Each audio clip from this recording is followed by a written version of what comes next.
At eto nga, sa larong to nakahanso na naman tayo. Grabe mga kalaban natin dito guys. Sobrang kukulit nila lalo na yung Sun. Lagi akong ginugulo sa farm. Dito nagre-red farm ako dito eh. Tapos biglang pumunta yung Sun dito. Buti na lang naka-respo agad yung mga kasama namin. Pagkatapos ko makuha yung red dito, biglang dumating na yung Hilda para tulungan ako. Kaya ayun, naka-respo din yung baba namin. Tapos napatay namin yung Sun dito guys. Kaso nga lang, ang problema dito, nung napatay na namin yung Sun is namatay din ako dahil dun sa Selena. Kaya parang bad trade yun kasi namatay yung core namin guys.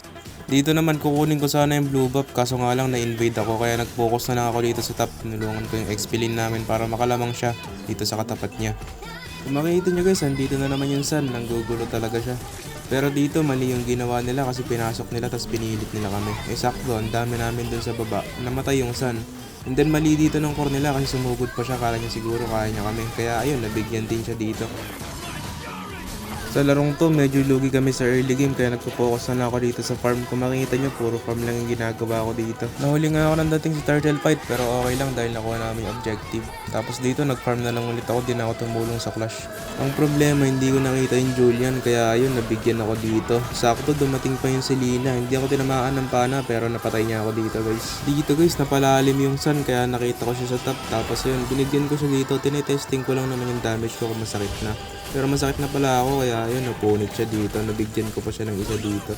Sa part na to, alam ko na nandyan yung Julian sa bush. Kaya ayun, niskilang ko muna at andun nga talaga yung Julian. So nag-poke lang ako dito. Tinignan ko lang kung lalapit siya. And ayun, lumapit nga talaga siya dito. Kala niya may skillan niya ako. Buti na lang meron akong ulti. At ayun, siya pa yung namatay dito guys.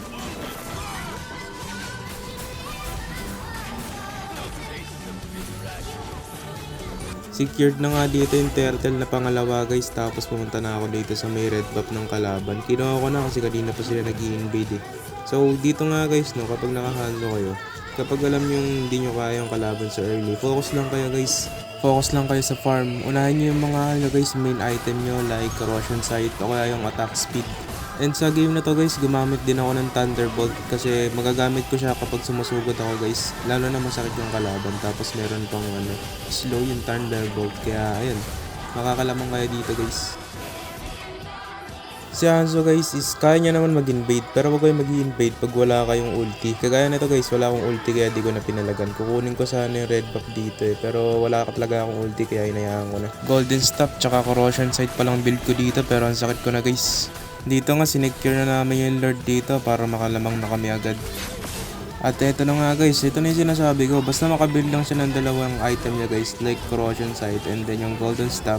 Masakit na siya agad, nakita nyo yun, natunaw agad sila. Sa ulti naman ni Hanzo guys, 10 second lang yung ulti niya pag di siya namatay. And yung second skill niya guys is merong slow kaya pwede nyo gamitin yan pantakbo. Pag natapakan ng kalaban yan, may slow sila guys. Isama mo na rin yung slow ng Thunderbelt kung meron kayong build na Thunderbelt. Eto, technique ni Bad Ninja guys. Sa kanya ko lang nakuha to, second skill sabay SS. Meron kasing mobility yan guys. Kapag naka-power spike na yung kalaban guys, huwag nyo nang susugudin, huwag nyo gagayahin tong core ng kalaban. Sugod na sugod guys, ayun siya yung nabigyan dito. Mali yung ginawa niya kasi dalawa silang nawala. Pwede namin tapusin to. Dahil kulang sila, nag-secured na kami ng Lord. Eto nga pala yung tulong ng Thunderbolt guys kapag meron na kayong stock. Pinapasok ko nga lang sila dito sa base nila dahil matigas ako dahil nga dun sa Thunderbolt.